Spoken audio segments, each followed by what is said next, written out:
नमस्कार दोस्तों। आशा रखता हूं कि आप सब बहुत अच्छे होंगे। Myself Bhavin Shah from Sahas institute of commerce, your own personalise high tech digital classes. दोस्तों, अकाउंट सब्जेक्ट के अंदर इस वक्त हम लोग सब थ्योरीज डिस्कस कर रहे हैं और इसके लास्ट वाले सेशन में हमने अकाउंटिंग के एडवांटेजेस देखे थे, यानी कि मेरिट्स, यानी कि फायदे। बट ऐसा नहीं होता है कि अकाउंट में सब अच्छा ही अच्छा है। अकाउंट के अंदर कुछ लिमिटेशंस भी है, यानी कि डीमेरिट्स भी है, जिसको हम कहेंगे मर्यादा। पर यहाँ पे ये सब लिमिटेशन प्योर लिमिटेशन नहीं है कि भाई ठीक है चलो ये लिमिटेशन है तो हम अकाउंट नहीं लिखेंगे। नहीं, अकाउंट लिखने के बहुत ज्यादा फायदे हैं। बट उसके सामने उसके कुछ गिने चुने लिमिटेशंस भी है, जिसकी जानकारी हमें जरूर होनी चाहिए। और आज के इस सेशन के अंदर हम लोग यहाँ पे ये अकाउंटिंग की लिमिटेशंस के बारे में ही समझने वाला है।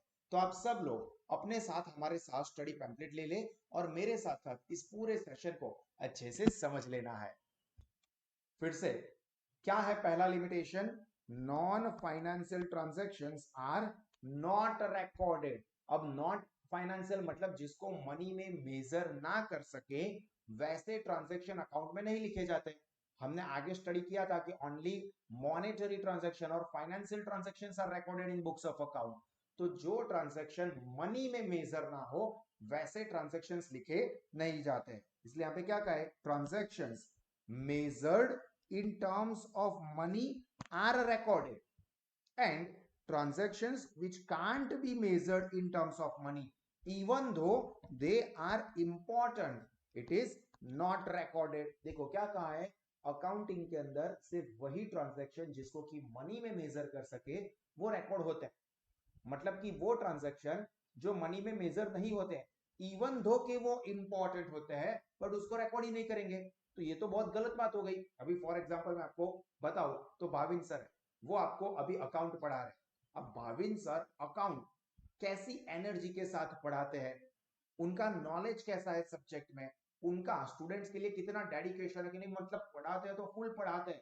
मतलब उनका ध्यान सिर्फ बच्चों के नॉलेज के ऊपर ही होता है। बढ़िया से एग्जाम्पल देते हैं, हाई टेक सिस्टम का इस्तेमाल करते हैं, टाइम पे परफेक्ट नॉलेज देते हैं। तो ये सारी चीजें इंपॉर्टेंट होती है, बट फिर भी अकाउंट के अंदर वो नहीं लिखी जाती है। अब इंपॉर्टेंट होती है मतलब आप देखो कि अगर आप लोगों को अकाउंट यहाँ पे या कोई भी सब्जेक्ट पढ़ रहे हो, वो अच्छा लग रहा है, नॉलेज अच्छा मिल रहा है, सिस्टम बहुत ही हाईटेक मिल रही है, तो आप क्या करोगे? आप दूसरे स्टूडेंट्स को भी कहोगे कि यार कॉमर्स स्ट्रीम में पढ़ना है ना तो साहस से ही पढ़ना चाहिए, मतलब यहीं पे आपको मजा आए। अब इससे इफेक्ट होती है बिजनेस को, आप और 50 लोगों को बताओगे। पर अगर मैं पढ़ा रहा हूँ, टीचर पढ़ा रहे हैं, उनका कोई मूड नहीं है आपको पढ़ाने का, यार तो मैं खुद सो रहा हूँ, पढ़ाते पढ़ाते मैं पढ़ लो, चलो पढ़ लो, चलो आगे बढ़ते हैं। अभी मैं थोड़ा पढ़ा रहा हूँ, थोड़ा सो रहा हूँ, थोड़ा पढ़ा रहा हूँ, थोड़ा सो रहा हूँ। आज मेरी ना तबीयत ठीक नहीं है, आज मैं नहीं बोल पाऊंगा, आज मेरे घुटनों में दर्द है, मैं खड़ा नहीं हो पाऊंगा। अभी ऐसी मतलब मजा ही नहीं आ रहा है पढ़ने में। तो अब क्या हो गया यार, कहाँ पे फंस गए हम लोग। साला पहली कल्टी मार लेंगे हम लोग पहले ही। अगली बार एडमिशन के लिए बोलेंगे ना सर, हम लोग कल्टी मार के छू हो जाएंगे और अपने फ्रेंड्स को भी नहीं आने देंगे। तो यहाँ पे देखो, भाविन सर कैसे मूड, कैसी एनर्जी, कैसी डेडिकेशन, कैसे नॉलेज से पढ़ाते हैं, वो बिजनेस को इफेक्ट करता है। अच्छा पढ़ाएंगे तो आप खुद लोग 50 लोगों को बताओगे, अगर घटिया पढ़ाएंगे तो आप दूसरों को तो नहीं बताओगे बट खुद भी निकल जाओगे। तो ये भाविक सर की energy, dedication, knowledge, loyalty, energy, ये सब इफेक्ट जरूर करता है, बट इसको हम पैसों में मेजर नहीं कर सकते। मतलब ये कह सकते हो भाविक सर के अंदर है ना 500 रुपए का नॉलेज है, भाविक सर की एनर्जी है ना 1000 रुपीज पर केजी चल रही है, तो ऐसा आप कर नहीं सकते। तो उसको अकाउंट में नहीं लिखा जाता है, even though it is important. तो देखो यहाँ पे क्या एग्जांपल दिया है, honesty, loyalty, regularity of important person of the business. वो क्या होता है, बिजनेस को अफेक्ट करता है, but it is not recorded in business accounting. Then second, stable value of money. ये बहुत ही इंटरेस्टिंग चीज है, ये आपको जानना बहुत जरूरी है। स्टेबल वैल्यू ऑफ मनी मतलब हम क्या मान लेते हैं कि पैसे की वैल्यू हमेशा एक समान रहेगी, जो कि नहीं होता है, जिससे कि हमको सही पिक्चर, सही सिचुएशन देखने को नहीं मिल सकती। अब देखो मैं आपको एक एग्जांपल देके बताता हूं। फॉर एग्जांपल, मैं एक पेट्रोल पंप चला रहा हूं, ठीक है, और मेरे यहाँ पे एक साल में 1 लीटर ही पेट्रोल बिक रहा है। ये हमने एक बेसिक एग्जांपल लिया कि भाई मेरा पेट्रोल पंप है, और मानने के लिए कि मेरे आपको समझ में आए इसलिए कि 1 लीटर पेट्रोल 1 साल में बिक रहा है। अभी फॉर एग्जांपल मैं बात करूं 2020 की, तो क्या लगता है, आप सोचो कि पेट्रोल की प्राइस 2020 में क्या होगी। यहाँ पे हम 2020 नहीं रखेंगे, हम यहाँ पे कर देते हैं 2000 की बात ले लेते हैं। तो सोचो कि 2000 में पेट्रोल की प्राइस क्या होगी। चलिए हम लोग यहाँ पे ये पकड़ के चलते हैं कि ₹40 पर लीटर की प्राइस चल रही है। अब उसके सामने हम लोग फॉर एग्जांपल मान के चल रहे हैं 2021 2022 कितनी पेट्रोल की प्राइस इस वक्त प्रेजेंटली चल रही होगी आपको लगता है। शायद पेट्रोल भरवाने आप ना जाते हो तो भी आपको पता होगा, ये सब तो कॉमन है, सब करते हैं। चलिए हम लोग अभी की तारीख का पकड़ के चलते हैं कि 95 रुपीज के आसपास चल रहा है। एक रेंज के लिए हम लोग मान के चलते हैं 95। अभी देखो मैं सिर्फ अकाउंटिंग देखने जाऊंगा, तो अकाउंटिंग में क्या होता है, मॉनेटरी वैल्यू मतलब पैसों के फॉर्म में लिखा जाता है। मतलब क्या लिखा जाएगा, मेरे 2000 के जो बुक्स ऑफ अकाउंट्स बने होंगे उसमें 40 रुपीज मेरा सेल दिखेगा, और 2021 या 22 में जब मैं मेरे बुक्स ऑफ अकाउंट दिखाऊंगा तो उसमें सेल क्या दिखेगा, 95 रुपीज। तो अगर आप यहाँ पे एक नजर में देखोगे तो क्या लगता है कि यार मेरा सेल 2000 के साल में 90 था, जो कि अभी बढ़ के इंक्रीज हो गया। पहले 2000 के साल में मेरा सेल 40 रुपीज का होता था, इस वक्त मेरा सेल 95 रुपीज हो गया, मतलब डबल से भी बढ़ गया। पर क्या ये पिक्चर या ये क्या एनालिसिस सही है कि मेरा सेल्स बढ़ गया है? तो यहां पे एक्चुअली में मेरा सेल्स नहीं बढ़ा है। देखो मैं तो यहां पे भी 1 लीटर पेट्रोल ही बेच रहा हूं, और 2000 के साल में भी 1 लीटर पेट्रोल ही बेच रहा था, तो मेरा सेल्स कहां बढ़ गया? पेट्रोल 1 लीटर बेचा, अभी भी 1 लीटर ही बेच रहा हूं, तो सेल्स तो बढ़ा ही नहीं है। बट पेट्रोल की जो प्राइस है, प्राइस मतलब मनी की वैल्यू, वो इंक्रीज हो गई कि यार पहले 1 लीटर पेट्रोल 40 रुपए में आता था, अब 1 लीटर पेट्रोल की वैल्यू 95 रुपीज हो गई। तो पैसे की वैल्यू जो है ना वो डिक्रीज हो रही है। सर क्या बात कर रहे हो, डिक्रीज हो रही है? 90 के 95 हो गए ना, तो वैल्यू तो इंक्रीज नहीं हुई। इंक्रीज नहीं हुई भाई, डिक्रीज हो गई। पेट्रोल की प्राइस इंक्रीज हो गई, पैसे की वैल्यू डिक्रीज हो गई, क्योंकि पहले 40 रुपए में ही 1 लीटर पेट्रोल मिल रहा था, मतलब जेब से 40 रुपए ही देने पड़ रहे थे, अब 95 रुपीज देने पड़ रहे सिर्फ 1 लीटर पेट्रोल के लिए। तो प्राइस जो है, मनी जो है, उसकी वैल्यू चेंज हो रही है, उसकी वैल्यू धीरे धीरे धीरे धीरे करके कम हो रही है। आपके मम्मी पापा या दादा दादी कई बार एग्जाम्पल देते होंगे, मैं तो है ना सिर्फ 10 रुपए लेके सिटी में आया था, आपके पापा बोल रहे तो मेरी तो पॉकेट मनी 2 रुपए थी, और तुझे देख मैं डेली 50 रुपए 20 रुपए 30 रुपए देता हूं। तो यहाँ पे ये क्या हो गया है, पैसे की वैल्यू चेंज हो रही है। तो यहाँ पे अकाउंट से आप ये देख के एनालिसिस कर सकते हो, भाई सेल्स मेरा बढ़ गया, 40 का 95 हो गया, बट एक्चुअली में यहाँ पे सेल्स बिल्कुल भी नहीं बढ़ा है, सिर्फ वैल्यू जो है, मनी की वैल्यू वो चेंज हुई है। तो ये पैसे की वैल्यू चेंज होती रहती है, इससे भी आपको सही पिक्चर देखने को नहीं मिलता है। अभी देखो नेक्स्ट लिमिटेशन जो है वो है हिस्टोरिकल ट्रांजैक्शंस एंड इवेंट्स।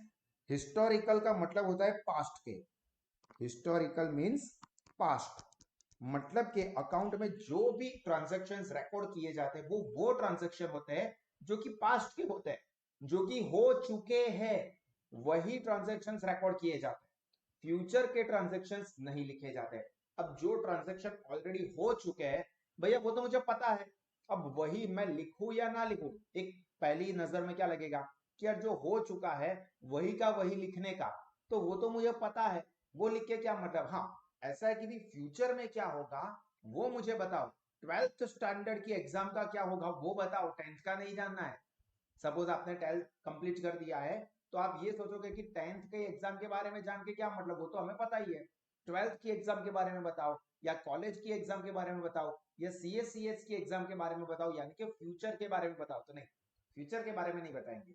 तो ये लिमिटेशन है कि accounting records only past transactions and event, ये मेन वर्ड है, past transactions and events which are already occurred or done, and accounting does not record future transaction, future की बात record नहीं करते हैं, तो इसको हम एक लिमिटेशन कह सकते हैं कि यार फ्यूचर का बताएगा तो ज्यादा अच्छा।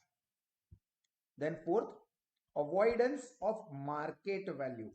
मार्केट वैल्यू इग्नोर की जाती है कुछ चीजों में, मतलब कि देखो market value of assets keeps on changing. अभी हमने पेट्रोल का एग्जांपल लिया, वैसे हम मान लेते कि 2000 में आपके पापा ने सपोज एक घर खरीदा है, फॉर एग्जांपल 2000 स्क्वायर फीट के एरिया का, 2000 स्क्वायर फीट के एरिया का आपके पेरेंट्स ने घर खरीदा है, तो 2000 के साल में वो आपको कितने में पड़ा होगा, उसकी अप्रोक्स प्राइस क्या होगी। तो यहाँ पे प्रैक्टिकली आपको ऐसा लगता होगा कि ठीक है 20 लाख रुपीस के आसपास उस वक्त प्राइस चल रहे थे।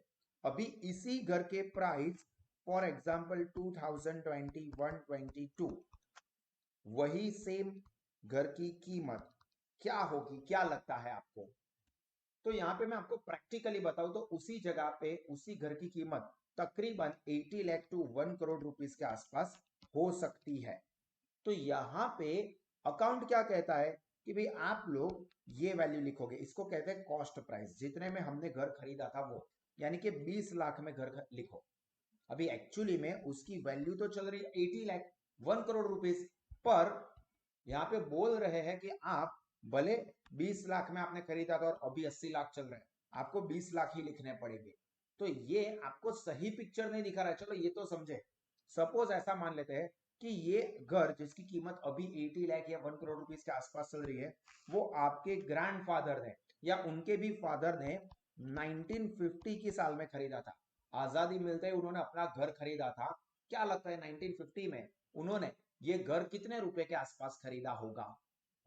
तो यहाँ पे आपके माइंड में एक प्रैक्टिकल एस्टिमेशन ये बैठेगा कि सर 25,000 से 50,000 के बीच में हो सकती है उस वक्त की प्राइस। ठीक है, अभी अकाउंट आपको क्या बोल रहा है कि आपको है ना मार्केट वैल्यू इग्नोर करनी है। आप बुक्स ऑफ अकाउंट्स बना रहे हो फॉर एग्जांपल 2022 में, और आपको बोला है कि आप जब असेट की कीमत लिखोगे ना तो वो अपनी कॉस्ट प्राइस पे, मतलब आपने जितने में खरीदा था ना ये 25,000 50,000 में, वो लिखोगे, मार्केट वैल्यू नहीं लिखोगे। अब अब आप जो है वो अपने फाइनल अकाउंट में, मतलब अपने अकाउंट बना रहे हो तो उसमें लिख रहे हो कि मेरे पास 30,000 रुपए का घर है।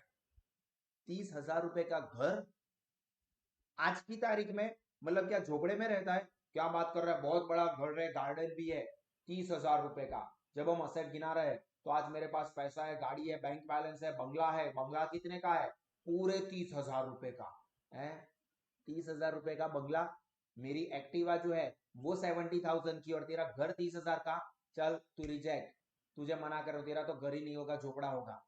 तो यहाँ पे हमें लगेगा ऐसा कि ये घर उतना बड़ा नहीं होगा, पर एक्चुअली में उसकी वैल्यू अभी के हिसाब से देखने जाओ तो 80 लाख टू 1 करोड़ है। पर अकाउंट क्या कहता है कि भाई आप जो है वो कॉस्ट प्राइस लिखो, मार्केट वैल्यू मत लिखो। तो इससे आपको गलत पिक्चर मिलेगा, आपकी वैल्यू एक्चुअली में 1 करोड़ के आसपास है पर दिख क्या रही है 30,000। तो ये एक लिमिटेशन है। उसके बाद यूज ऑफ एस्टिमेट्स। देखो यूज ऑफ एस्टिमेट्स मतलब अंदाजा लगाना होगा। अकाउंट के अंदर कुछ एंट्रीज ऐसी होती है जैसे कि बेड डेट रिजर्व है या डेप्रीसिएशन है, ये सारी चीजें वी विल स्टडी। ठीक है, अभी पढ़नी बाकी है, हम आगे पढ़ेंगे। तो तब आपको ये प्रॉपर अच्छे में डिटेल में समझाऊंगा। अभी आपको ये सिर्फ नाम सुने हुए रखना, आपको ये याद रखना है कि अकाउंट में कुछ चीजों में एस्टिमेशन यानी कि अंदाजा लगाने की जरूरत पड़ती है, और ये अंदाजा आप पास्ट एक्सपीरियंस के बेस पे लगाते हो। पर हो सकता है कि आपका ये अंदाजा है वो क्या निकले, रॉन्ग निकले। अब आपने रॉन्ग अंदाजा लगाया, गलत अंदाजा लगाया और अकाउंट लिखा, तो ऑब्वियस है कि वो जो आपको रिजल्ट दिखाएगा वो भी क्या होगा, गलत होगा। तो ये भी एक लिमिटेशन है कि हम अकाउंट के अंदर कुछ चीजों में एस्टिमेट्स करते हैं, अंदाजा लगाते हैं, एक्चुअली में नहीं लिखा जाता है, अंदाजा लगा के लिखा जाता है, पर हमारा वो अंदाजा गलत। तो फिर ऑब्वियस है कि हमें जो रिजल्ट मिलेगा अकाउंट से वो भी क्या हो जाएगा, गलत हो जाएगा। एंड लास्ट चीज, ड्यूअल स्टैंडर्ड। ड्यूअल स्टैंडर्ड मतलब डबल टोल की, दोनों साइड की बातें कर रहा है, एक इधर का भी बोल रहा है इधर का भी बोल रहा है। मतलब के दो मेन कंपोनेंट होते हैं अकाउंट के, ये भी हम लोग आगे पढ़ेंगे। और ये दो कंपोनेंट मतलब के पार्ट, एक होता है प्रॉफिट एंड लॉस अकाउंट, यहाँ पे मैंने शॉर्ट में लिखा है पी एंड एल अकाउंट, जिसको हम कहते हैं प्रॉफिट एंड लॉस अकाउंट। और दूसरा कंपोनेंट होता है बैलेंस शीट। दो कंपोनेंट ये आपको आगे पढ़ने में आएगा, डोंट वरी। दो चीजें हम अकाउंट के अंदर मेन होती है वो बनाते हैं, एक होता है प्रॉफिट एंड लॉस अकाउंट और दूसरी होती है बैलेंस शीट। अब ये दोनों लोग यानी कि पी एंड एल और बैलेंस शीट अलग अलग चीजें बोल रहे हैं। देखो, profit and loss account consider current prices. जो प्रॉफिट एंड लॉस अकाउंट बनाएंगे ना, उसके हम लोग जो करंट प्राइस चल रही है, मार्केट प्राइस, उसको कंसीडर करेंगे। जबकि जो बैलेंस शीट है उसके अंदर हम लोग ओल्ड प्राइस यानी कि कॉस्ट प्राइस कंसीडर करेंगे। जैसे मैंने अभी ये घर का एग्जांपल दिया ना, 20,000, 25,000, 30,000 लिखो, 80 लाख नहीं लिखने के। जबकि प्रॉफिट एंड लॉस अकाउंट क्या बोल रहा है, करंट प्राइस लिखो, पास्ट वाली प्राइस नहीं लिखने की। तो एक बोल रहा है करंट प्राइस गिनो, दूसरा बोल रहा है कि आप ओल्ड प्राइस यानी कि कॉस्ट प्राइस गिनो। तो ये लोग खुद आपस में झगड़ रहे हैं, ये दोनों खुद हिंदुस्तान पाकिस्तान कर रहे हैं। तो ये यहाँ पे हमें कंफ्यूजन क्रिएट करती है। हालांकि ये सब चीजें प्रैक्टिकली ऐसा ही होता है, ये सिर्फ बनाने के लिए या लिखने के लिमिटेशंस है। तो आप इसको हमारे पैम्पलेट में से अच्छे से एक बार रिफर करके देख लो और इसके पॉइंट्स जो है उसको अपनी नोटबुक में लिखना है। सो आई होप कि everyone is clear with this.